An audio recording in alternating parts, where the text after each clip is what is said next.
Amigos. El aula educativa de Amigos del Hígado a través de Facebook Live, desde el perfil de amigo, pues en esta ocasión la sesión va dedicada a revisar los testimonios de 4 pacientes que además de atravesar una enfermedad hepática, han vivido la experiencia del contagio del virus COVID-19. Nuestros invitados nos platicarán cómo enfrentaron esta enfermedad y pues vamos a escucharlos, su testimonio. Pues de acuerdo al programa es el señor Jorge. Bueno, en realidad, déjenme darles una bienvenida yo también, de mi lado. Muy buenas tardes.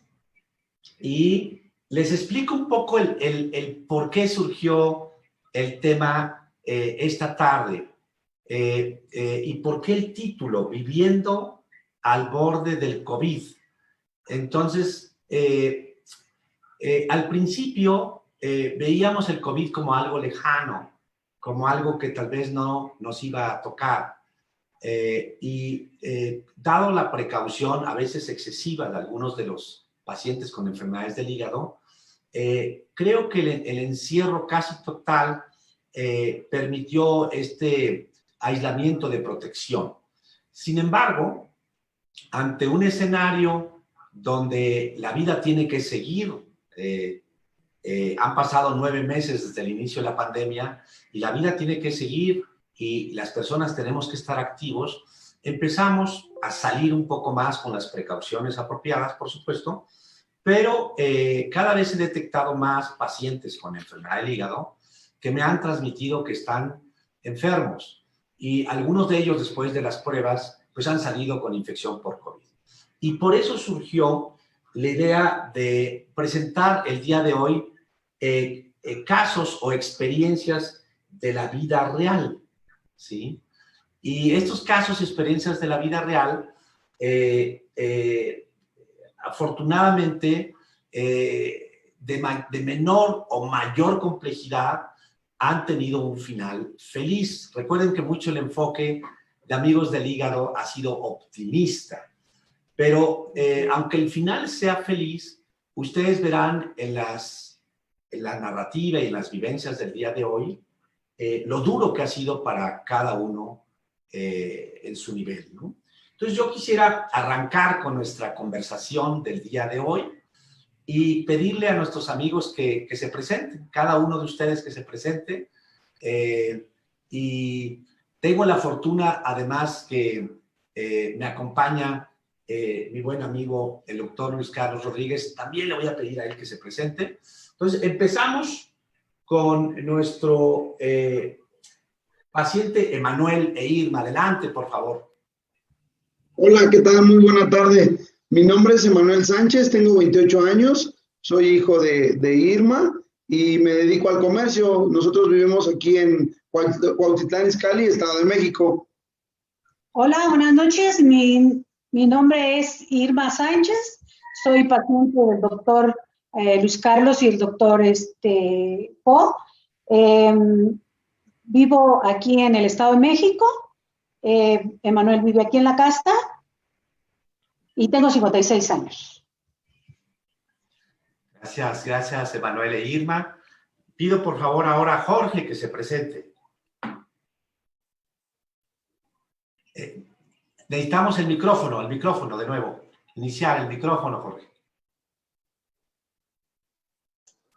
Soy Jorge, tengo una hepatopatía ligera, soy deportista, nado 1 kilómetro diario, me encanta viajar, soy soltero y vivo muy bien solo y muy contento.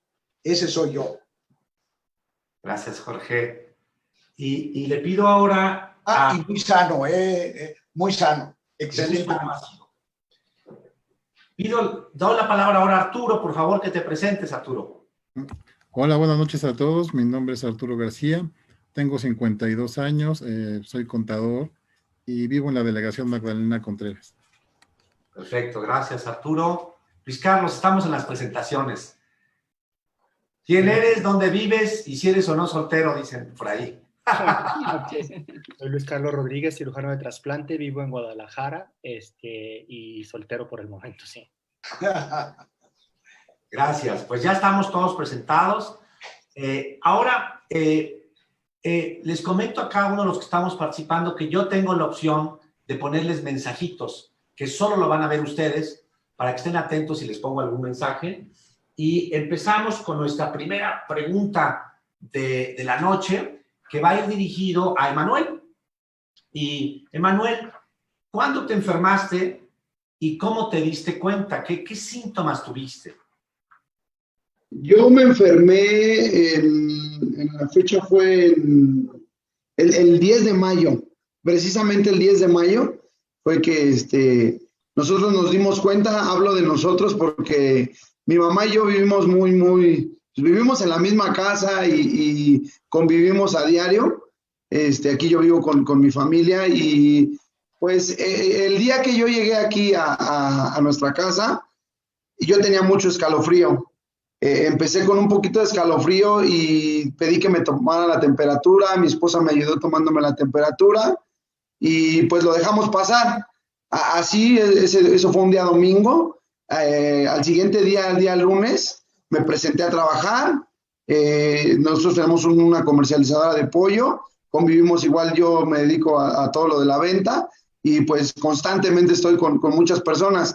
No se me quitaba la maña de saludar a las personas de mano o estar muy cerca de ellos y pues ser muy amigable, ¿no? Darles un apapacho y cosas así. No se me quitaba la maña. Desafortunadamente, creo yo que fue donde adquirí el virus y pues de ahí regresamos ese mismo día, el día lunes. Fue cuando ya empecé yo con dificultades para respirar y una vez que yo me di cuenta realmente de eso fue cuando yo me espanté.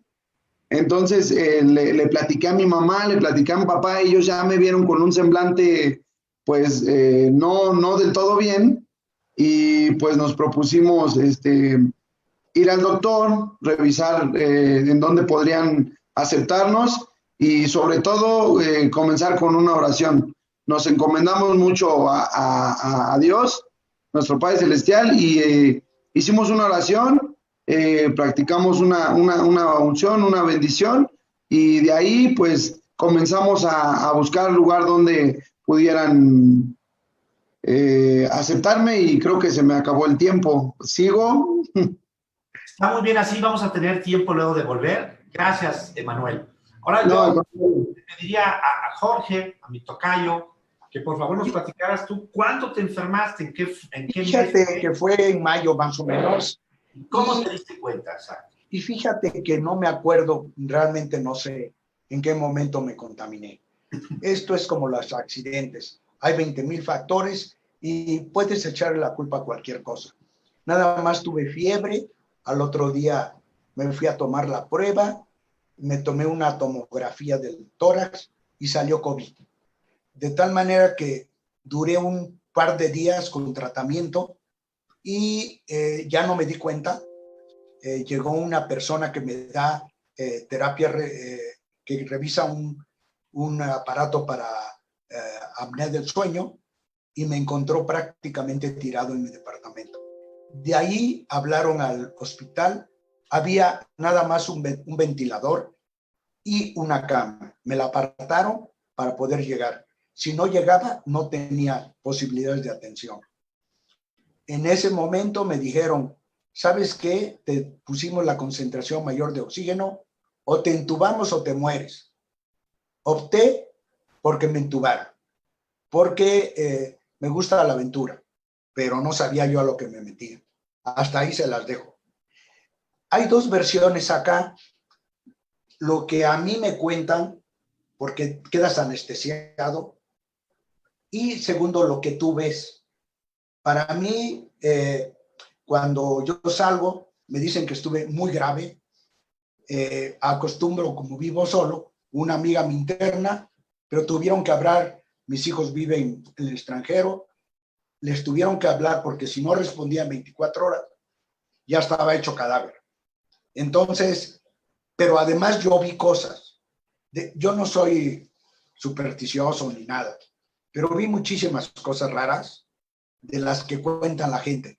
Pero si se las cuento van a decir que estoy loco. Parece ser, según el médico, estuve extremadamente grave. Hasta ahí se los dejo, ya después seguimos con el cuento. ¿Está bien, Jorge? Gracias, Jorge. Sin duda Estuve 15 días en la terapia intensiva, estuve entubado, perdí 14 kilos, y cuando salí era incapaz de mover una pierna, después de hacer mucho ejercicio. Yo te voy a pedir que en la siguiente ronda de preguntas hagas en esto de cómo evolucionaste durante tu enfermedad, sí, ¿no? Ahora yo le pediría a Arturo, que nos platiques, por favor, ¿cuándo te enfermaste? ¿En qué mes fue? ¿Y cómo te diste cuenta? ¿Cuáles fueron tus primeros síntomas? Bueno, doctor, yo me enfermé en la la primera semana de octubre. Yo, pues, mis síntomas fueron dolor de cuerpo, pero yo lo asociaba a que me gusta la astronomía y salí a la azotea a observar la luna llena, que fue la primera que estuvo en el mes. Entonces, eso fue un sábado. El domingo yo empecé a sentir, pues, un cansancio. Ayudé aquí en las labores de la casa y después sentía mi cuerpo como si hubiera hecho mucho ejercicio, dolor de piernas, pantorrilla, de espalda. No le di importancia, pasó la semana, llegué al 8 de octubre y mi novia me llevó a un médico general con el que siempre acudimos. Él me refirió que me tenía que hacer la prueba de COVID, le dije que pues que no había tenido contacto con ninguna persona. Para esto, el día 10, que tenía yo cita con la doctora Maite Muñoz, ya me sentía mal, ya no podía comer y le hablé para cancelar mi cita. El lunes 12 me presento a trabajar y en la noche que paso al supermercado empecé a sentir dificultad respiratoria. O sea, no que tuviera flemas, sino sentía que no jalaba aire. Entonces el martes ya no me presenté a laborar, tuve una hemorragia nasal en la noche, el miércoles también tuve otra, y el jueves 15 me presenté con un amigo de mi papá que es otorrino para que me viera la hemorragia, y él me mandó otra vez la prueba de COVID. Todavía regresé a casa y lo dudé, pero opté por hacerla ese mismo día en un hospital, y al siguiente día tenía yo el resultado positivo. Perfecto, pues muchas gracias, Arturo. Esto nos da una primera idea. Recuerden, para los que están ingresando apenas al Facebook de Amigos del Hígado, que estamos dialogando con 3 pacientes, uno de ellos en el contexto de tener a su mami con trasplante hepático, el segundo de ellos con enfermedad autoinmune, ya previamente conocido, y el tercer de ellos con un problema metabólico, de sobrepeso, diabetes e hígado graso, ¿no? Entonces voy a la segunda ronda. Voy de nuevo con Emanuel. Emanuel, ¿en dónde te atendieron y cuánto tiempo requeriste para recuperarte? Sí, como les comentaba anteriormente, en ningún hospital nos quisieron recibir, no nos pudieron atender en ningún lugar. A lo mejor no sé si el brote en esas fechas estaba pues a todo lo que daba. Afortunadamente, mi mamá se estaba atendiendo con el doctor Po, y fue que acudimos a él, le platicamos todo lo que sucedió, cómo habían sido las cosas, y pues él de inmediato nos dio algún medicamento para ir recuperando la respiración y cuestiones así. Nos solicitó que hiciéramos una prueba de COVID para descartarlo o tomar otras medidas. Entonces, nos hicimos el estudio, el análisis, dimos positivo, y pues ahí fue que el doctor nos dio el tratamiento. Ok, yo ahí aprovecho en esta pregunta de cuánto tiempo recuperaste de recuperación. ¿Cuánto tiempo requeriste para tu recuperación? Veo que te manejaste en casa, todo el tiempo en casa, y tal vez aclarar que tu manejo fue de consulta telefónica, ¿es correcto? Así es, doctor. Sí, todo el tiempo estuvimos pues aislados en su totalidad. De hecho, yo estaba solo en la recámara, no tenía contacto con mis bebés, no tenía contacto con mi esposa. El teléfono en ocasiones era muy delicado prestarlo. Me lo prestaba mi esposa, me lo prestaba en ocasiones, debo de admitirlo, mi mamá, porque no tenía yo aquí el contacto de usted, doctor.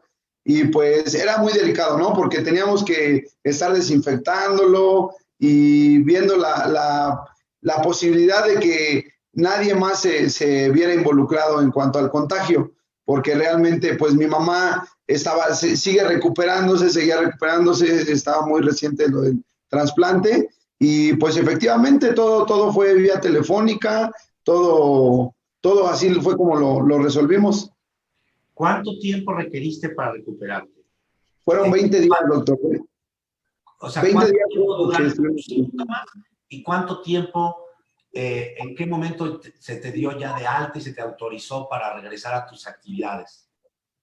Pues los síntomas persistieron alrededor de una semana.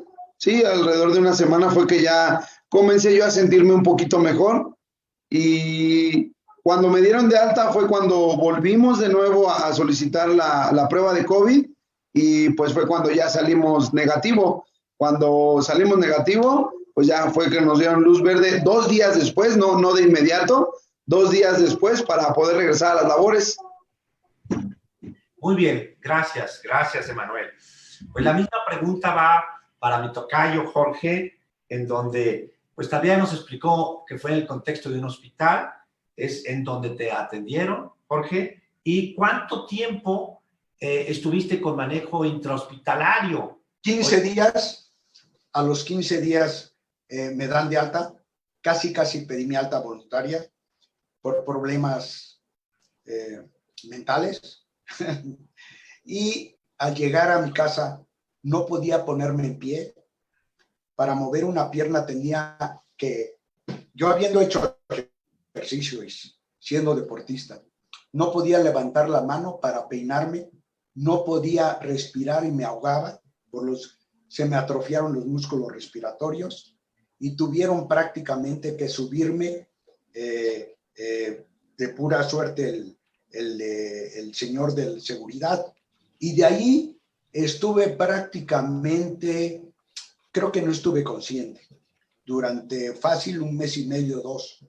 Para moverme me arrastraba, tuve que aprender a caminar, tuve que aprender, no podía levantar nada, ir al baño, bañarme, comer, era imposible. Le llaman miopatía de COVID. Afectó pulmón, te digo, no podía respirar, ahogándome todo el día. Y esto yo creo que fácil, unos 2, 3 meses para empezar a respirar mejor. ¿Quién me recibió? Pues yo vivo solo. Entonces, afortunadamente... Esa es la siguiente pregunta. Ahora nos explicarás. Nada más para cerrar el círculo, entonces, el tiempo de recuperación, primero en el hospital fueron 12 días y luego en casa 15. mes y medio. Y después 15 días y luego mes y medio en tu casa. No, yo creo que fácil recuperarme. Llevo como 4 meses para recuperarme. Yo empecé a recuperarme realmente en el mes de septiembre, octubre. Okay. Pero mayo, junio, julio, fácil 4 meses para recuperarme. Tú, hasta donde recuerdo, Jorge, pues tú siempre has sido delgado porque pues haces hasta trotar, correr y nadar, mucho, hasta nadar hasta 2 kilómetros por día, ¿no?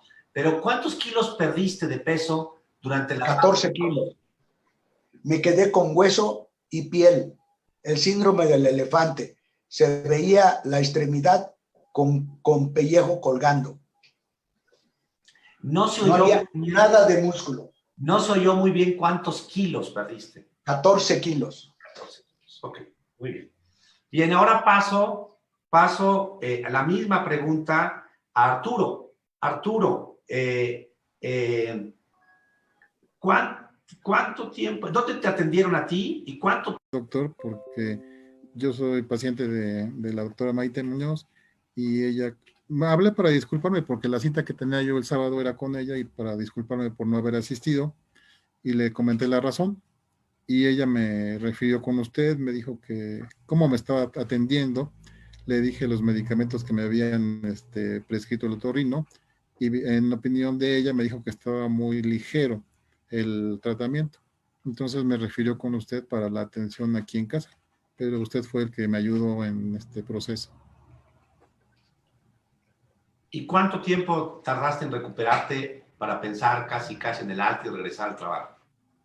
Pues yo llevo ahorita ya 4 semanas, esta es la 4ª semana. El sábado fue cuando usted me comunicó que mis nuevas pruebas de COVID resultaron ya negativas y me he quedado todavía en mi domicilio por atender a mi familia que todavía está convaleciente de COVID. Muy bien, ahora nos platicarás el resto, que es la tercera pregunta. Bueno, recuerden que a veces pues tiene uno afortunadamente el apoyo en casa y viene una pregunta de cómo se organizaron en casa y qué apoyo recibieron. Y por eso ahora le pediría que en lugar de que responda Emanuel, que responda Irma, porque originalmente en la casa de Manuel mi paciente era Irma, la trasplantada de hígado. Entonces yo quisiera pedirte, Irma, que nos dieras tu versión como mamá y cómo se organizaron, porque entiendo que viven en la misma casa, Emanuel, su esposa, 2 pequeñitos que son tus nietos, y tú. Entonces, ¿cómo lo hicieron para organizarse? Si nos quisieras platicar, por favor, Irma. Sí, claro, doctor. El organizarnos fue totalmente yo, hacerme, ahora sí que yo era la contagiada porque no podía salir yo de mi recámara porque sentía ese temor de poderme contagiar. Afortunadamente, el saber que estaba en buenas manos, que era con usted, eso me vino a dar tranquilidad. Pero en el momento cuando yo supe que él estaba contagiado, pues la verdad fue algo que me pegó mucho, porque decía yo, él fue asmático. Entonces yo decía que para él iba a ser muy difícil salir por todos los comentarios que se escuchaban de los contagiados. Lo que hicimos fue, o la organización que hicimos fue: Sarita, tú te vas a hacer cargo de él, tú vas a ser ahora sí quien lo tiene que ver, y afortunadamente pues ella estuvo al tanto de todo, constantemente tus medicamentos, tu buena alimentación, y estar a todo lo que él necesitaba. Mi esposo igual de alguna manera, y pues seguir las indicaciones que usted nos daba para poder organizarnos y poder saber qué hacer, porque de lo contrario pues hubiéramos padecido más por la situación que teníamos de no tener dónde ingresarlo. Claro, perfecto. Perfecto, pues muchas gracias. Y tal vez un poquito adelantando, ¿qué sucedió con estas medidas de control, Irma? Aparte de Manuel, ¿quién más se infectó? Porque en la casa estaba la esposa, los dos y pequeñitos, y tu esposo y tú, ¿no? ¿Quién más se infectó aparte de Manuel? ¿Quién se contagió? En realidad, la única que pasó por esa parte fue Sara. Sara, que es su esposa, perdió el olfato y perdió el gusto. Ajá, ella, eso fue lo que le pasó, y dolor de cabeza, solamente, eso fue lo que le pasó. Entonces se contagió, pero ella no me decía a mí antes. Entonces, sí, de alguna manera, cuando yo bajaba, que salía de la recámara, pues yo siempre andaba con mi Lysol y siempre estábamos limpiando con desinfectantes y demás, porque sí, nos daba miedo. Pero después supe que Sarita lo había adquirido también, pero yo ya había tenido mucho contacto con ella. Y digo, afortunadamente y gracias a Dios, no me contagié, pero sí, yo creo que lo que nos ayudó mucho, pues fue esa parte, ¿no? El que, pues afortunadamente fue ella la que se contagió y que estaba ella para poder atenderlo. Bueno, yo le pedí a mi buen amigo, el doctor Luis Carlos Rodríguez, que pudiera estar en este momento de nuestra charla para hacer un comentario sobre recomendaciones para los pacientes con trasplante y para los que de alguna forma necesitan un trasplante, ¿no? Entonces, me gustaría pedirte, Luis Carlos, que hicieras un comentario en este momento sobre los riesgos de COVID en los pacientes con trasplante y sobre los riesgos para los pacientes que tienen cirrosis y que están en lista de espera. Hola Jorge, buenas noches a todos. Muy agradecido por la invitación, y antes que nada creo que vale la pena reenfatizar el diferente espectro que este mal tiene sobre las personas. Algunas personas les da un COVID leve, que es la mayoría, y se manifiesta con tratamientos que pueden ser hechos en casa, ¿no? A lo mejor oxígeno suplementario, antiinflamatorios. Y en otras ocasiones da un COVID grave con una respuesta inflamatoria terrible que hace que fallen los órganos, falle la respiración y tiene implicaciones neurológicas, miopáticas, gastrointestinales, etcétera, ¿no? Entonces, creo que la gente debe entender que COVID es un espectro de enfermedad, que la mayoría de la gente le da un COVID leve, pero como se está escuchando, no es posible predecir con certeza. Entonces no se puede uno jugar la bala de que me dé a mí leve y esperar que todo salga bien, porque en ocasiones, quizá un 10, un 15% en el grupo general, las cosas se pueden complicar. Y si no hubiera habido un ventilador a la mano y especialistas a la mano, bueno, Jorge no estaría platicando con nosotros. Entonces, y aún así Jorge debe saber y la gente debe saber que la gente que se intuba, pues ya se la está jugando un volado. En nuestro país, la mitad de la gente que llega al ventilador sobrevive, la otra mitad no. Entonces, Jorge es de los afortunados que sí estuvo con nosotros. Por otro lado, ver también que el grupo de diseminación, como en un paciente la familia entera se infectó y en otro paciente no se infectó, y que el grupo susceptible, la persona inmunosuprimida de ese grupo, no se infectó, y que otras personas quizá menos expuestas con inmunosupresión sí se infectó.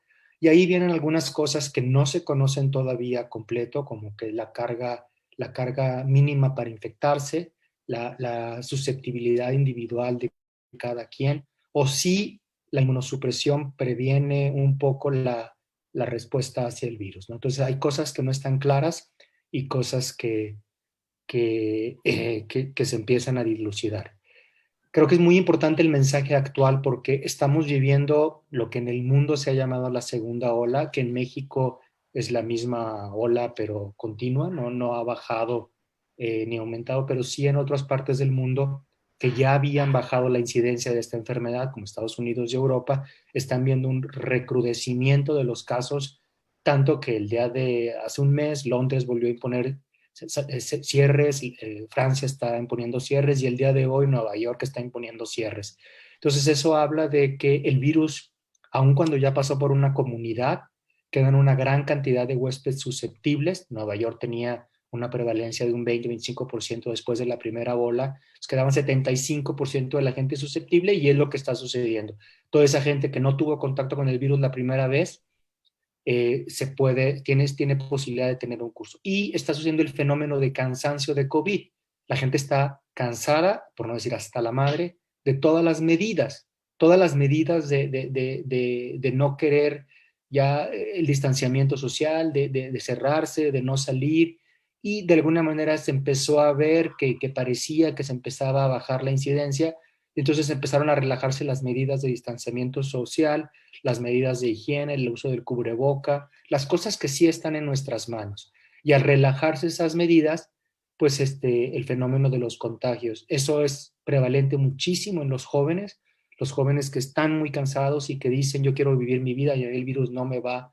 Y ellos pueden tener una menor susceptibilidad, pero como lo estamos viendo en esta misma plática, pueden ser el vehículo para llevarlo a sus padres o a la gente inmunosuprimida que vive y convive con ellos, que puede tener algo de obesidad, algo de hipertensión, algo de inmunosupresión, y entonces ser vehículos de una desgracia familiar sin intención. Entonces, sirva este mensaje al público en general que nos está viendo para reforzar que la batalla no se ha ganado, estamos todavía a la mitad, que aunque la vacuna se acaba de anunciar, faltan meses a que nos llegue, y que debiéramos actuar como el primer día con las medidas.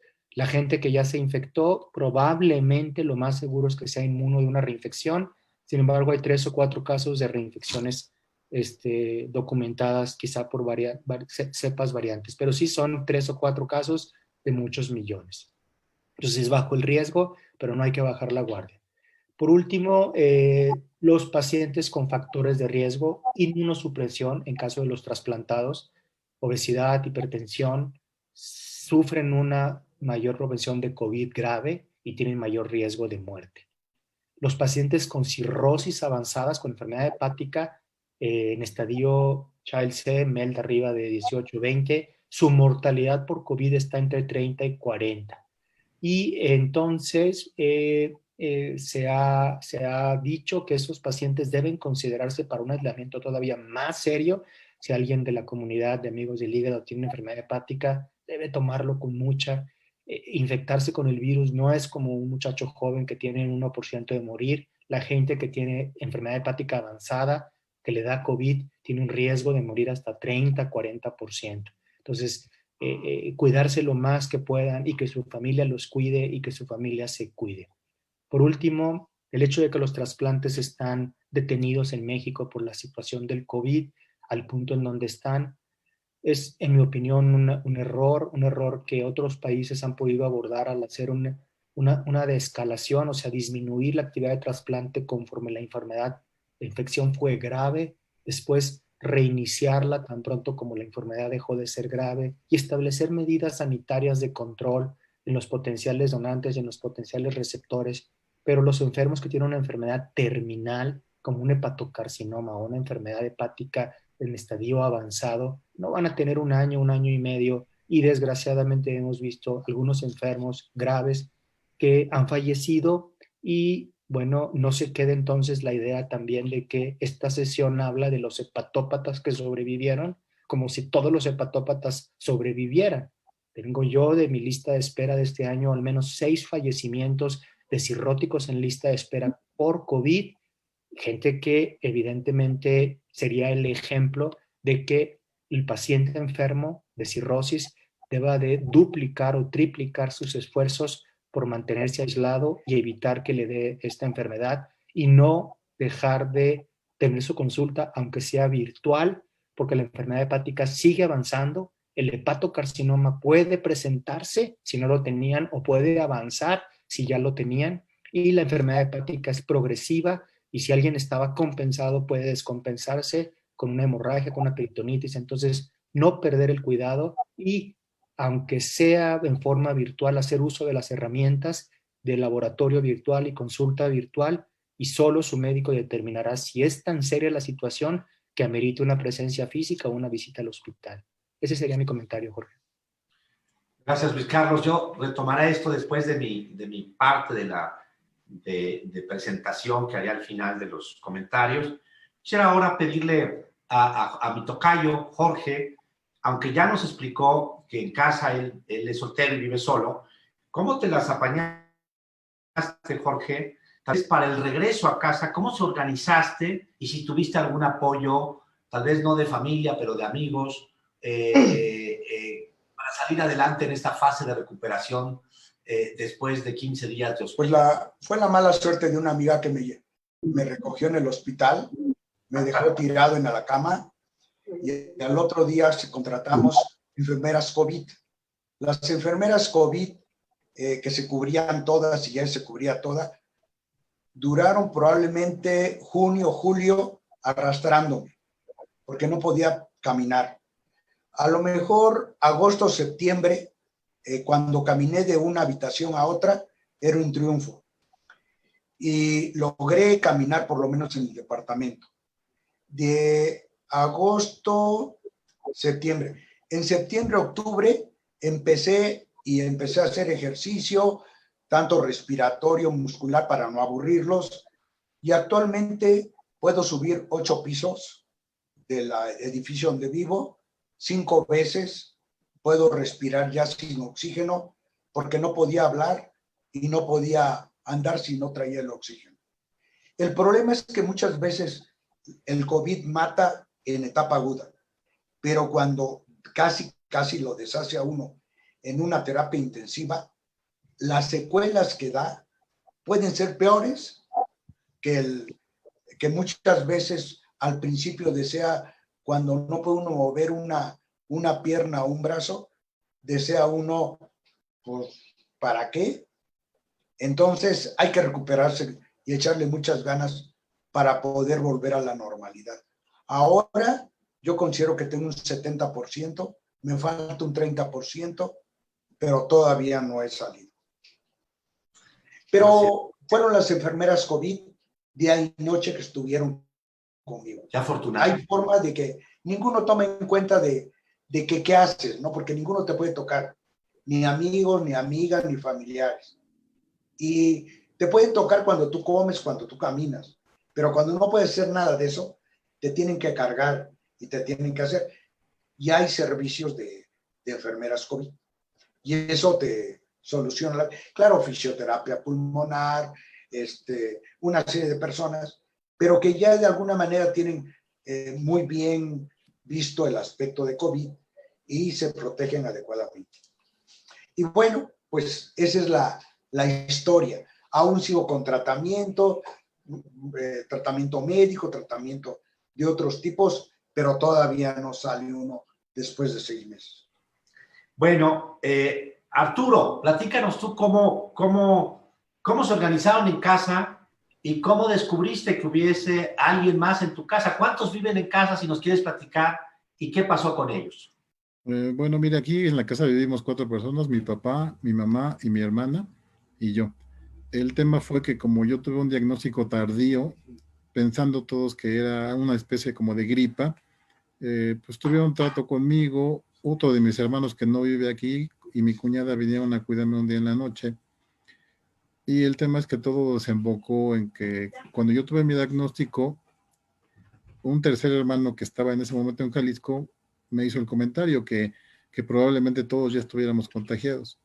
Entonces, al insistirle con mi familia, bueno, perdón, me había aislado, ¿no? Yo estaba aislado en un cuarto cuando tuve mi diagnóstico, pero a raíz del comentario de mi hermano, se hicieron las pruebas y mi papá y mi mamá y mi hermano que vive aquí en la Ciudad de México se contagiaron. Y mi hermana no, y mi cuñada no. Entonces, pues procedimos también a referirnos con usted para el cuadro de atención de medicamentos. Mis papás son hipertensos ambos, mi mamá tiene artritis y a raíz de esta experiencia de COVID también descubrimos que tiene otra enfermedad por ahí, pulmonar. Es así, no sé si estuvo bien o le amplió algo. Perfecto, muchas gracias, sí, sí. Yo quería aprovechar nada más para situarnos a todos. Voy a compartir un poco mi pantalla. Esto lo van a poder ver todos. No tienen que hacer nada. Nada más voy a compartir un poco la pantalla y un poquito resumiendo cómo está la situación de los 3 participantes del día de hoy. Vean, el primer escenario, en realidad, no sé por qué salió Emanuel de 36, tienes 28 años, creo, Emanuel. Sí, tengo 28 años, doctor. Bueno, fue un error aquí de dedo. Bueno, de primera línea, pues tu esposa, tu hijo 1, tu hijo 2, y por otro lado tu mamá trasplantada y tu papá, ¿no? Este es como era el escenario de la vida real, y afortunadamente se logró manejo en casa, ¿no? El segundo, hombre de 69 años, que sabemos que tenía como de base padecimiento autoinmune y CRP, requirió hospitalización, al principio solo oxígeno, pero no hubo mejoría, requirió traslado a la unidad de terapia intensiva, requirió intubación y una mejoría que le permitió el alta, pero aquí lo interesante que vamos a retomar ahorita en la última ronda de preguntas es que del primer manejo, pues el manejo fuerte fue en casa hasta el manejo en la terapia intensiva, pero quedó con una secuela que ya nos platicó. Parte yo les voy a pedir ahora que nos expliquen un poco su tratamiento, en lo general, lo que recibieron, ¿no? Y final, está el caso de Arturo, 51 años, padre con hipertensión, hiperlipidemia, su mami también de 75 años con artritis reumatoide, nos dice que también hipertensión, con fibrosis pulmonar, y un hermano también de 48 años, y afortunadamente el manejo fue en casa, ¿no? Entonces, así las cosas, déjenme dejar de compartir y retomar un poco el tema. Reanudar función de compartir. ¿Ya no están viendo pantalla? ¿Quién me contesta? ¿Ya no están viendo pantalla? Sí, pero está modificada. Ok, déjeme ver aquí. No se mueve. Modificada, déjeme ver.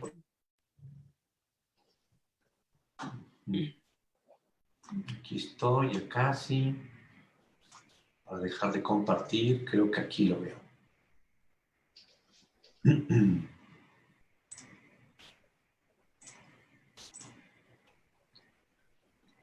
Ok, yo iría a la siguiente ronda de preguntas, que sería para ti, Emanuel. El tratamiento que recuerdas, ¿qué fue lo que se te dio? ¿Qué recuerdas? ¿Qué tipo de remedios te dieron y cómo pensarías tú que lograste salir adelante, ¿no? Tengo de hecho aquí la receta médica, doctor. Y mire, fue ibuprofeno lo que nos recetó.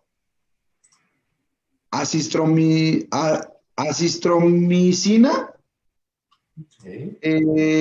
hipotropio salbutamol, oseltamivir, y nada más, doctor. Fueron esos 4 medicamentos. Ok. Y, pero tal vez aclarando un poquitín para los que nos escuchan, muchas veces entre que el paciente tiene síntomas, pero no tenemos resultados de laboratorio, mucho la tendencia, algunos de nosotros como pacientes, es dar un medicamento de sospecha, y en este caso no quedaba muy claro si era influenza o era COVID, ¿no? Por eso dimos el tratamiento con el oseltamivir, ¿no? Y también cuando hay síntomas, pues no queda muy claro si es un problema viral o está teniendo un problema de tipo bacteriano. Y por eso en ese momento y las tendencias internacionales fue el manejo que también con un antibiótico que recibió Emanuel, ¿no? En tu caso está más... Bueno, gracias, Emanuel. Pasaría yo a Jorge. En tu caso está más complejo porque fue en el hospital y no recuerdas todo lo que recibiste, pero yo tal vez te pediría, Jorge, si pudieras compartirnos tu tratamiento actual, porque ha sido guiada por un neumólogo, ¿no? En esto Sí, mira, la verdad es que he recibido, post-COVID. Digo, en el hospital fueron antiinflamatorios, sueros, ventilador,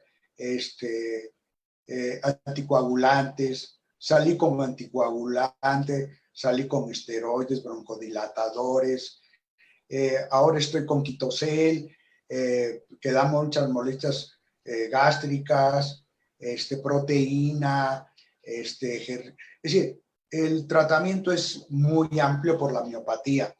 Entonces, rehabilitación muscular, rehabilitación respiratoria, cambiar mi respiración torácica abdominal o tipo oriental, es decir, un poquito más compleja, ¿no? El tratamiento todavía, ahorita sigo con para la hepatopatía del ursofal, para el quitosel para la fibrosis, sigo con fisioterapia diario, ejercicios respiratorios diarios, y algunas molestias gástricas que da el quitosel, también sigo tratando. Y sigo con los ejercicios, ¿no? Que es básicamente... ¿Podrías comentar un poco el tema del quitosel? ¿Quién te lo recomendó? ¿Por qué? ¿Y qué dosis estás tomando? Ahorita empecé a tomar 2.400, es decir, 2 tabletas cada de 600 miligramos cada 12 horas. Esto lo empecé como en junio, más o menos, y con muchas molestias gástricas. Después me adapté al quitosel y desde hace como menos de un mes bajé la dosis a 1.800, pero tolerado adecuadamente. Llevo tomografías cada 2 meses, cada mes, y parece que va mejorando. Pero yo espero que hagamos la primera valoración a los 6 meses después, a ver si quita la fibrosis. Tengo entendido así que la fibrosis hepática mejoró, porque había un poco de fibrosis con la enfermedad autoinmune, pero la pulmonar todavía estamos ahorita, si bien ha mejorado, pero queremos ver un poco más de tiempo, ¿no? Pero sí, ya llevo más de 4 meses con quitosel. Gracias, Jorge. Pues paso a Arturo de nuevo. Arturo, me gustaría que comentaras un poco cuál ha sido tu tratamiento de manera global, ¿no? Bueno, mi tratamiento fue muy parecido al de Irma, perdón, a su hijo, que no recuerdo su nombre. Manuel. Manuel. Sí, me prescribieron Tamiflu, acitromicina, prednisona y paracetamol en caso de fiebre. Son 4 medicamentos con los cuales se manejó la enfermedad y pues prácticamente yo pienso que fue muy pronto el aspecto de sentir la mejoría, unos 3, 4 días, y ya después fue el ciclo normal de la enfermedad, esperar a que se cumplieran la 14ª para sentirme bien. Excelente, ok. Bueno, yo quisiera aquí aprovechar, tenemos una quinta intervención que tiene que ver con las enseñanzas que les dejó al haber vivido con esta enfermedad, pero voy a retomar de nuevo el que tengo el micrófono para compartirles de nuevo mi pantalla con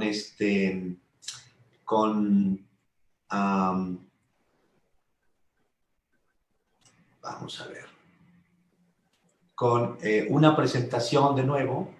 Vamos a ver, fin, compartir aún no. Vamos a ver, aquí está. Compartir pantalla, todavía no.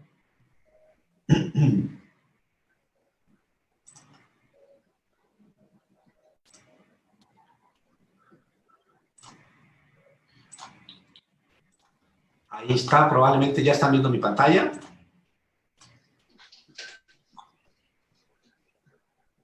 Todavía no. ¿Ya están viendo mi pantalla? Sí. Sí, de pie se ve bien. Perfecto. Bueno, pues miren, el tema de hoy, como ustedes saben, es viviendo al borde del COVID. Y esto ha generado una serie de expectativas diversas en muchos de nuestros pacientes. Veo que ya hay respuesta en el Facebook. Varios han empezado a hacer preguntas y comentarios y compartirnos su vivencia también en casa. Entonces, recuerden que el día de hoy estamos revisando 3 casos de la vida real y hemos hablado un poco de cuáles fueron las fuentes de contagio, de cuál es el espectro clínico del daño y aprender cómo se han organizado para seguir adelante en casa, ¿no? Y yo les quiero presentar también, además de la revisión general, algunas recomendaciones, ¿no? Para seguir en casa. Recuerden que el COVID llega, pues, por vía respiratoria, ¿no? En algún momento llega por la nariz o por la garganta, se reproduce y de ahí llega al tracto digestivo y pasa a través de las vellosidades intestinales hacia el hígado, ¿no? En el hígado puede producir daño teóricamente por 5 mecanismos: por daño inmune, por citotoxicidad directa, por hipoxia, porque llega un momento en que el pulmón no cumple bien sus funciones, o bien puede producir por daño medicamentoso, que muchos de los pacientes requieren polifarmacia, o bien puede explicarse por una reactivación del daño ya existente en el hígado. Entonces, recordando un poco los medicamentos que se usan en el contexto de una infección por COVID-19, recuerden que se han utilizado medicamentos que inhiben la entrada viral, como la cloroquina, la hidroxicloroquina, pero se sabe que en algunas ocasiones pueden producir alguna hepatitis leve. Entonces, por eso es la cautela. De los inhibidores de replicación viral y particularmente algunos antivirales potentes que solo se utilizan en algunos centros de alta especialidad en México, como podría ser el Instituto Nacional de Ciencias Médicas y Nutrición, pues se sabe que son muy seguros como tal, ¿no? Sin embargo, se ha descrito que algunos de ellos pueden producir lesión colestática, es decir, elevación de la bilirrubina o de las bilirrubinas o un aumento de las transaminasas. Las vacunas, que si bien no están disponibles en el mercado, en algunos países, particularmente de Europa, de Estados Unidos, Canadá, ya se está pacientes participando en protocolos de investigación y afortunadamente se ha visto que son muy seguras las vacunas. Se ha descrito dolor corporal global, elevación de unas enzimas de daño al músculo, pero en general se ha visto que son muy seguras para el hígado. Y finalmente, de los medicamentos, por ejemplo, la acitromicina, que ustedes escucharon como antibiótico, algunos antiinflamatorios como el ibuprofeno o algunos antihipertensivos, se piensa que podrían producir hepatitis también reactiva, de manera que un candidato ahí alto para daño al hígado sería el uso de fármacos, ¿no? Entonces, grosso modo se ha hablado de una función hepática alterada en algunos pacientes más, tal vez en el caso de esta tarde-noche, caso de Jorge podría tener mayor susceptibilidad, aunque el caso de él, su enfermedad autoinmune está inactiva, controlada. En los que tienen síndrome metabólico, con sobrepeso o diabetes, como podría ser el caso de Arturo, podrían tener enfermedad asociada como padecimiento de base. Y los que tienen, de alguna forma, problema de malnutrición, que perdieron mucho de peso durante la enfermedad o que tenían como principio o padecimiento de base original obesidad, pues también podrían tener daño hepático asociado, ¿no? Entonces, por eso adquiere relevancia el tener en mente estos escenarios. Ahora, ¿qué otros factores se involucran para explicar un mayor daño al hígado en los pacientes con enfermedad hepática? Bueno, el que tengan además enfermedad cardiovascular, hipertensión en particular o riesgo isquémico, el que tengan enfermedades cerebrovasculares, el que tengan diabetes, el que cursen además con un padecimiento de inmunodeficiencia o que tengan infecciones graves asociadas. Particularmente, claro, aquellos que además tienen trastornos de la coagulación. Y un factor que ha quedado cada vez más claro es el factor obesidad. ¿Por qué obesidad? Porque representa una restricción enorme a la función pulmonar.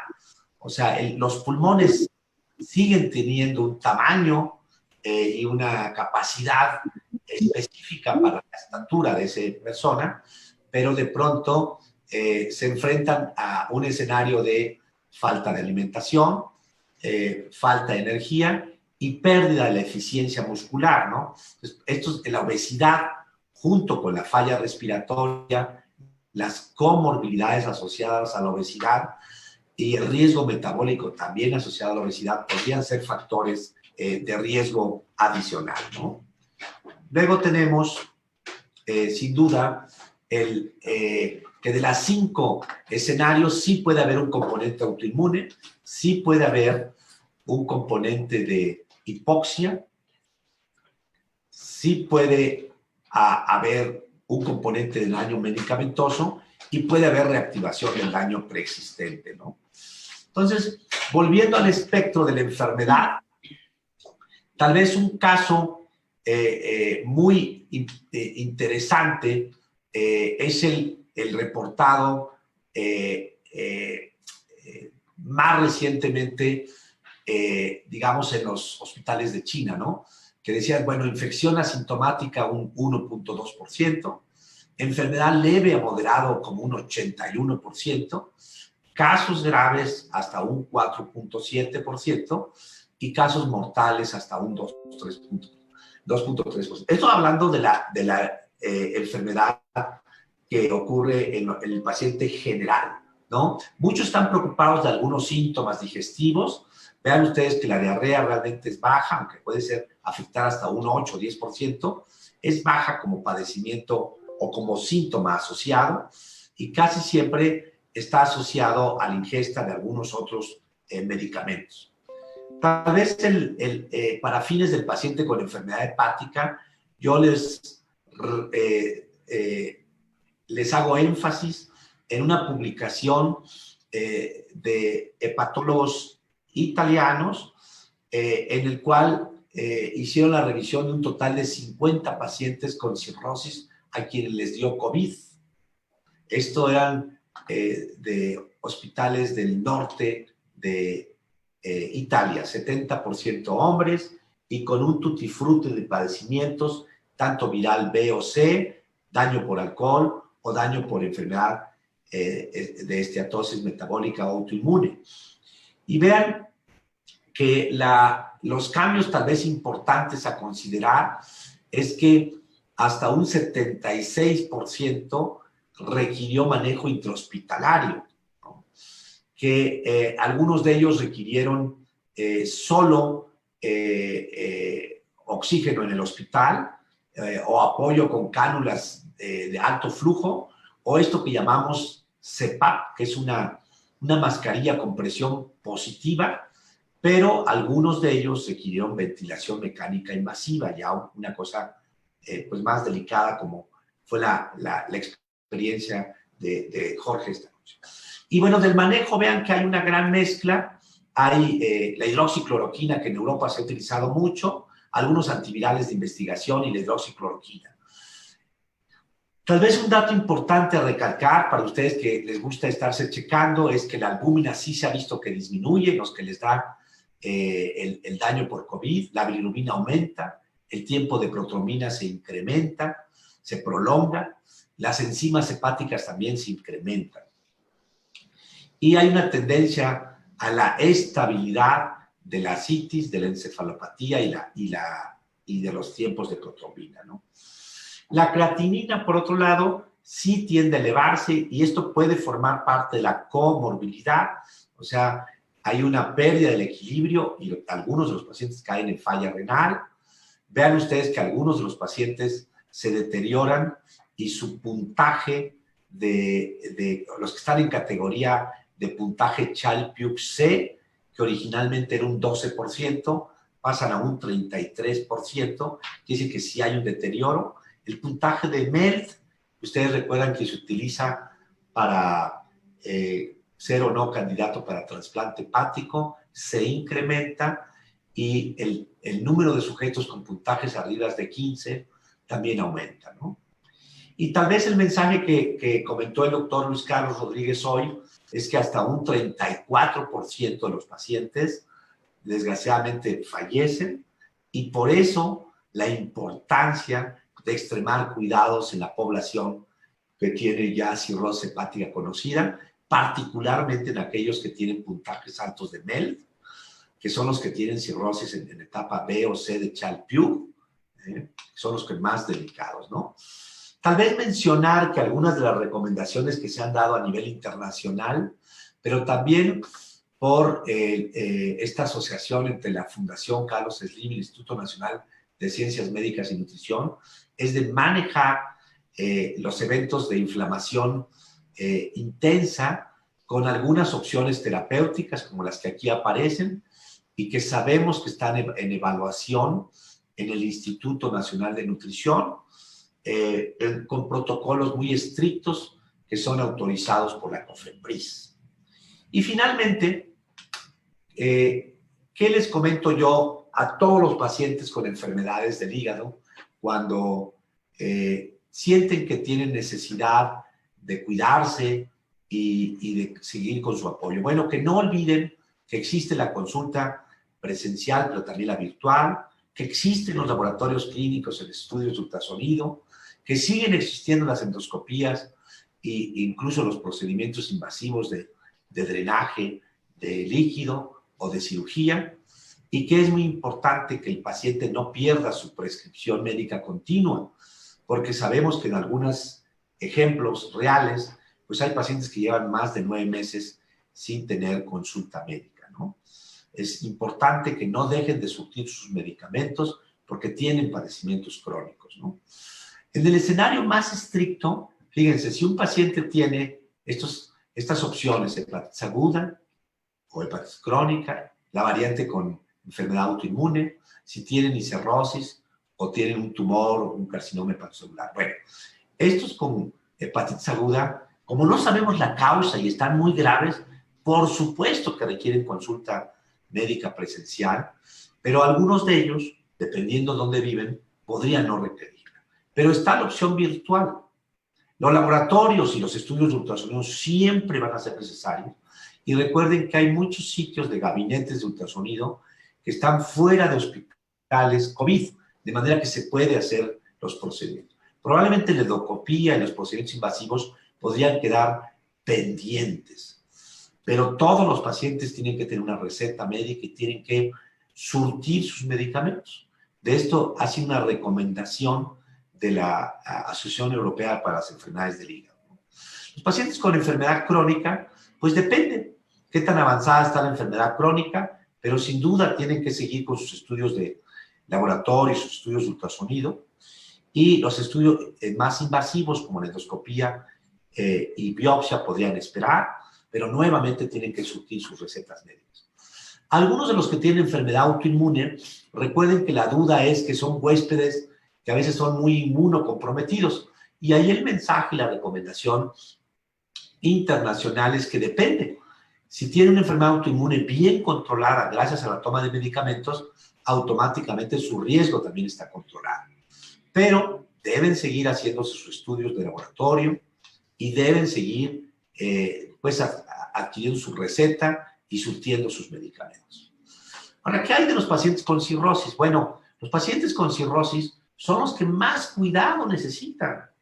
Y ahí hay que valorar de manera muy juiciosa con su médico tratante si pueden o no tener una consulta presencial o nada más tener una consulta virtual. Pero no se vale que se queden tanto tiempo sin consulta. Desde luego, algunos han tomado este periodo como para ni siquiera hacerse estudios de laboratorio, y eso es totalmente desaconsejado porque sabemos que la enfermedad puede tener evoluciones distintas. Lo que a veces es un poco controvertido es si requiere o no un estudio como endoscopía. Y la respuesta es sí, porque algunos de ellos, a tener cirrosis, tienen hemorragia digestiva varicial. Entonces requieren una endoscopía y requieren una ligadura. Y algunos de ellos requieren mecanismos para evitar que recaigan, ¿no? Probablemente los procedimientos invasivos como biopsias sí se podrían posponer. Y desde luego, todo lo que es surtir medicamentos hay que seguirlo haciendo. El grupo de los pacientes con carcinoma hepatocelular, yo les diría que es muy parecido, son prioritarios, o sea, requieren tomarse acciones continuas, entonces no pueden dejar de tener cuidados médicos. Y finalmente, tal y como comentó un poco el doctor Luis Carlos Rodríguez, está el grupo de trasplante como olvidado y como cerrado. En la mayor parte de los centros donde se realiza trasplante en nuestro país, se ha quedado cerrada la opción y son pocos los que han logrado un trasplante, sobre todo a nivel del medio privado. Sin embargo, lo que ustedes ya escucharon a nivel internacional, sí se siguen atendiendo pacientes. No se han detenido los programas de trasplante en diversos países del mundo y más bien se han optado protocolos estrictos con medidas de prevención muy cuidadosas para evitar que queden desprotegidos algunos de estos pacientes, ¿no? Entonces, ¿qué es el COVID? ¿Es una amenaza real? ¿O es tan solo daño colateral que ocurre? No, pues realmente sí es una amenaza real. Hay que incluir medidas preventivas, hay que fomentar el diagnóstico apropiado y hay que activar tratamiento. ¿Qué medidas preventivas? Bueno, pues desde luego, cuando aplica, pues la vacunación, ¿no? Ya está ahora la campaña de influenza, primero a nivel de los hospitales públicos. La vacuna privada no ha salido al mercado, nos han prometido que sale en la segunda o tercera semana de noviembre para poderse también administrar en forma privada, los que no lo pudieron hacer a través de los centros de vacunación estatales. Alimentación, algo que esperaba que Arturo y que Irma señalaran de manera muy enfática. Recuerden que es nuestra base fundamental del tratamiento. La alimentación personalizada, el ejercicio. Ustedes escucharon la experiencia de vida real de Jorge, que espero que comenten en su ronda final de qué le dejó de mensaje, pero sin ejercicio no podemos salir adelante. Sería extremadamente difícil. ¿Qué laboratorios hay que hacerse? Pues sus convencionales. Mucha gente nos llama a los médicos y dice, ¿qué laboratorios me hago, doctor? Pues los de siempre, biometría, la química sanguínea, 27 elementos, el tiempo de protonina, su examen de orina, y tenemos algunos parámetros que se llaman de pruebas de fibrosis, que varios de ustedes ya conocen. ¿Qué laboratorios? Bueno, a veces hacemos laboratorios de marcadores virales especializados para descartar que no haya un padecimiento activo, que pueda ser un riesgo para la familia. Desde luego, marcadores tumorales, inmunológicos, a veces citocinas. Y nos seguimos apoyando con estudios de imagen, ¿no? Ultrasonido, a veces tomografía, a veces resonancia, y desde luego la elastografía como un elemento de apoyo a la evaluación de la fibrosis hepática. Recuerden que tenemos en el portal de Amigos del Hígado una calculadora.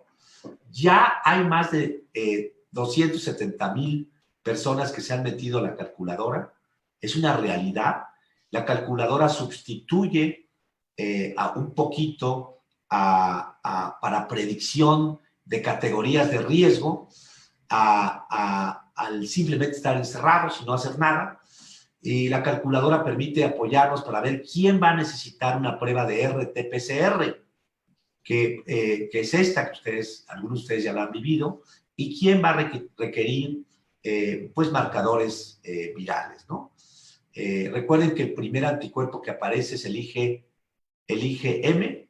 y después aparece el IgG. Entonces, terapia es dirigida a la causa o dirigida a la fibrosis. Bueno, nosotros para la hemorragia, ¿qué damos? Dieta, propanolol, ligadura de varices. Damos para la citis, pues una dieta personalizada, el control de agua, diuréticos.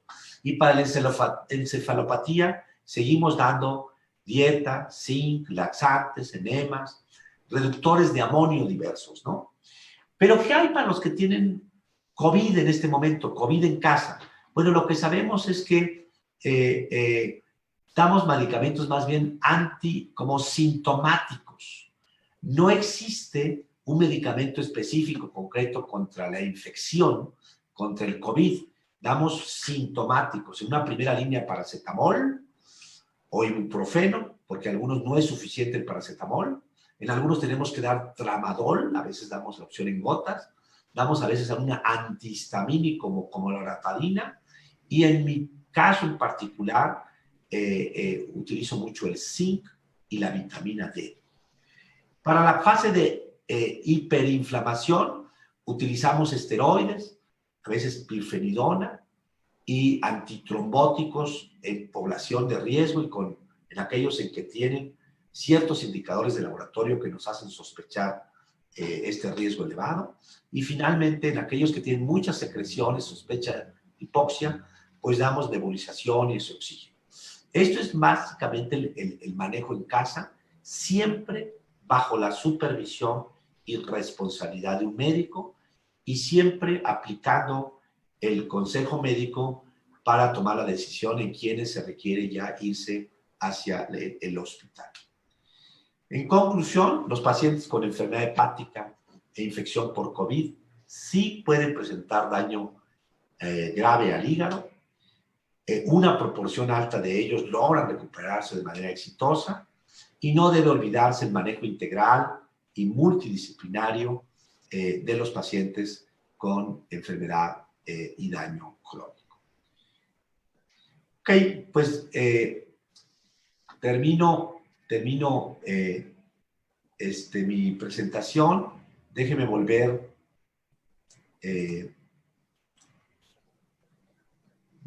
dejar de compartir. Ya están todos aquí de nuevo. Ya los veo a todos. Quisiera pedirles una última ronda, mientras que abrimos preguntas a Emanuel. ¿Qué enseñanzas te deja el haber vivido esta enfermedad?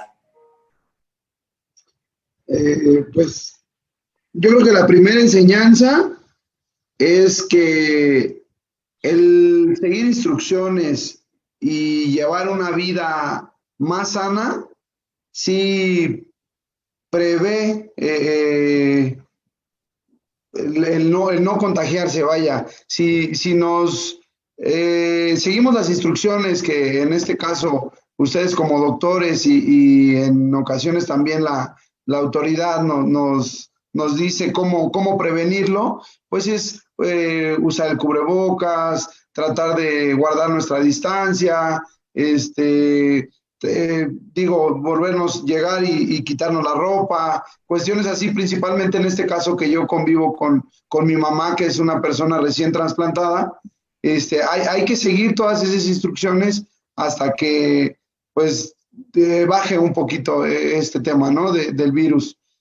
Otra enseñanza es que realmente sí existe el COVID, y es algo muy, muy fuerte, que pues afortunadamente nosotros pudimos superar, y pues que también existen buenos médicos, y pues sería principalmente eso lo que nos deja de enseñanza a nosotros. Gracias, Emanuel. Irma, ¿qué te deja de enseñanza esta vivencia con tu hijo y en la misma casa, a ti como trasplantada de hígado? Esto me deja, como decía Emanuel, que sí existe el COVID, que yo no creía que existía, hasta que lo vives, y que no debemos de ser incrédulos, que tenemos que ser obedientes a las recomendaciones que nos dan ustedes como médicos, y el que podamos tener siempre la fe que podemos salir adelante, que podemos salir de todo si somos obedientes, si hacemos lo que tenemos que hacer de nuestra parte, y que tenemos que apoyarnos como familia siempre, y teniendo la esperanza en Dios primero que nada, y pues en ustedes, y seguir las recomendaciones. Eso es lo que me deja de enseñanza. Gracias, Irma. Gracias, Irma. Doy la palabra ahora a Jorge, tocayo. Pues mira, tocayo, yo lo que pienso es que hay que prevenir el COVID, porque aunque hagas ejercicio, seas maratonista, nadador y estés en buen estado de salud, el COVID mata. ¿A quién mata? A todo el que tiene vida. Menos a unos de corta edad, pero a veces se ha comportado, he visto casos de gente de 21 años, de 27, que empiezan a tener problemas. Lo mejor es no tenerlo. La segunda, otro problema que hay que tomar en cuenta también en COVID, que es caro y lo que le sigue. El que se mete con COVID, la mayor parte se puede morir porque no tengan recursos económicos. La tercera es que, en mi experiencia, la verdad que no pensé encontrarme con tantos amigos y tantas buenas personas para poder apoyarme. Y la otra es que cuando te agarra algo, tienes dos opciones. O le echas ganas o te quedas. Y no necesitas tener afuera muchas cosas para poder salir. Nada más lo que necesitas es voluntad y ganas de salir. Punto. Y si no, pues te quedas. Pero básicamente yo creo que hay que prevenirlo, porque si mata, es una enfermedad muy, yo por lo menos quedé es una tragedia lo que yo viví. Pero aquí estás, afortunadamente. Aquí estás. Fíjate que sí estás, pero te digo, lo que yo prefiero es no haber estado. Y es tan fácil el no haber estado, porque siempre vas a prevenirlo y siempre va a haber accidentes. Pero bueno, que sean los menos posibles. Gracias, Jorge. Arturo, ¿qué enseñanzas te deja el haber vivido esta enfermedad? Bueno, mire, básicamente la fragilidad que tenemos como seres vivientes ante algo que es novedoso. Yo había tenido trato con el COVID con un compañero de trabajo que trabajé con él el día que estaba ya con los síntomas más fuertes, sin saberlo. En aquella ocasión yo no tuve problema y extremé mis precauciones, pero a pesar de todo me contagié. No sé en dónde fue, pero mi experiencia, la enseñanza es de que pues seguir extremando medidas y ser más atento a cualquier síntoma anormal a mi organismo. Otra enseñanza es la solidaridad que tuvo mi familia, si bien no nos podían apoyar aquí dentro de la casa, pero pues en cosas muy elementales, ¿no? Como hacernos la comida, estar al pendiente de acercarnos cosas que no podíamos salir a buscar por nuestra cuenta. Y pues particularmente mi hermana, que ella, a pesar de que salió negativa, se quedó, y a raíz del último estudio que nos hicieron aquí en casa, me confirma usted que salió positiva. Ella en su momento, me imagino, fue asintomática cuando se contagió aquí con nosotros, pero estuvo aquí con nosotros. Yo creo que vale la pena, creo que preparamos una diapositiva en particular sobre el caso de el caso de tu familia. déjenme ponerles esa diapositiva en particular, que está, creo que por ahí ven la diapositiva, ¿no? Sí. Miren, está el paciente de la vida real, que es Arturo. Digamos, un día 1, un día que vamos a llamar como el día 1, salió el RT-PCR de COVID-19 positivo. En esa ocasión no se hizo anticuerpos, no realizados. El día 15, después de haber pasado 2 semanas de la infección, se repitió la prueba RT-PCR y salió negativa. ¿Sí? Y interesantemente el anticuerpo IgM estaba negativo, pero el IgG está positivo. Quiere decir que el caso de Arturo pues está protegido con anticuerpos.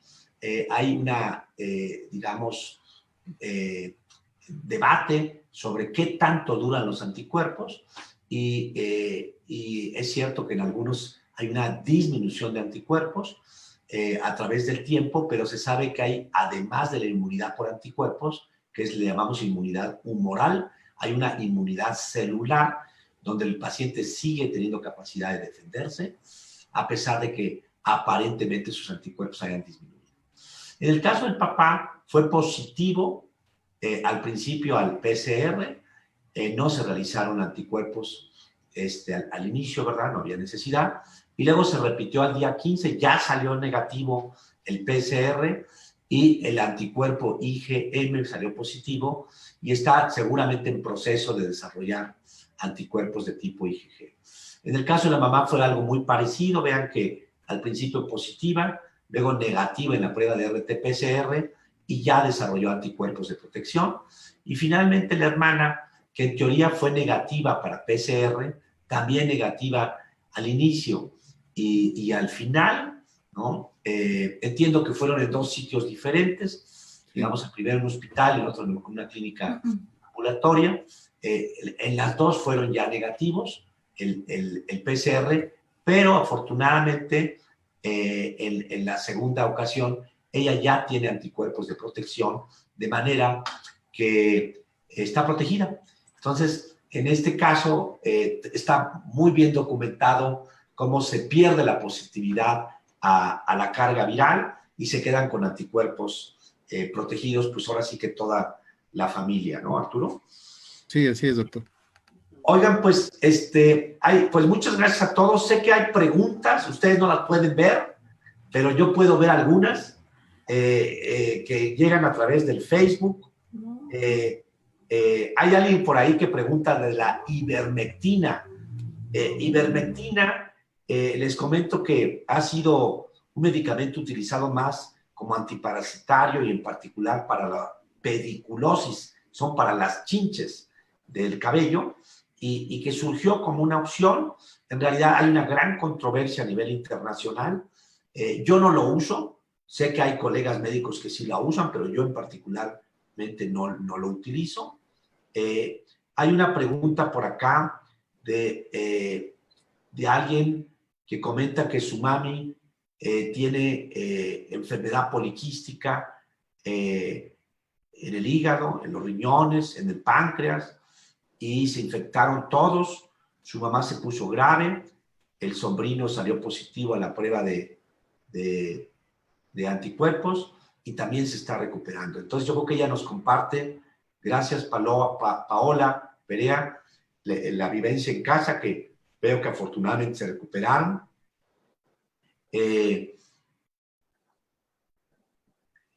Varios hacen comentarios que agradecen la explicación, que les permite un poco estar más tranquilos.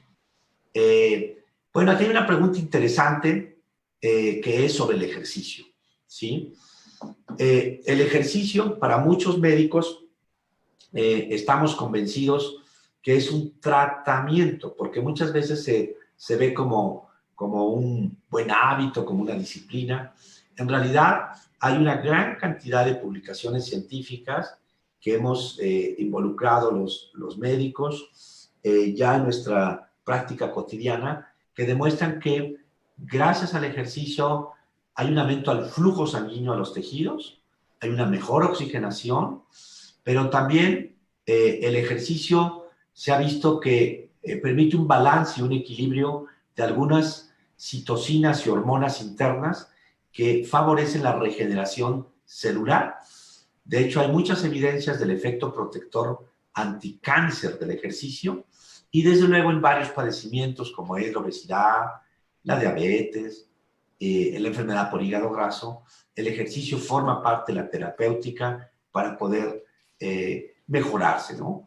De manera que el ejercicio no es solo un buen hábito, sino que es una necesidad de incorporación en nuestra vida cotidiana. Recuerden que en todo el mundo el ejercicio forma parte de la vida de los chicos jóvenes en la primaria y en la secundaria, y yo que todavía tengo hijitas de nivel preparatoria, también en la preparatoria. Es una práctica continua, ¿no? Y de pronto, algunos sí lo mantienen en la universidad, pero se pierden, y después se va olvidando ya como parte de nuestro trabajo, ¿no? Yo creo que a nivel laboral debería formar parte como parte de la jornada del diario, al menos media hora por día, ¿no? Sé que hay muchas preguntas, sé que hay muchas inquietudes, y yo les pediría a todos los que han enviado preguntas y comentarios por el Facebook que esperen un poquito la respuesta directa que les daremos a sus inquietudes. Yo de mi parte agradezco a todos su amable participación, a Arturo, a Jorge, a Emanuel y a Irma, y le devuelvo el micrófono a nuestra querida Hortensia para que dé un mensaje de su parte y cierre formal de nuestra sesión de aula educativa de Amigos del Hígado. Gracias, doctor. Pues también darle las gracias a nuestros invitados por compartir su enfrentamiento con el virus del COVID-19. Y pues nos queda bien claro que hay que tener mucha fe y no perder la esperanza. Y ahora pues a seguir cuidándonos, ¿no? También pues a todas las personas que se conectaron les damos las gracias. Pues estos testimonios tan interesantes que nos servirán para actuar a tiempo y con valentía como lo hicieron nuestros invitados.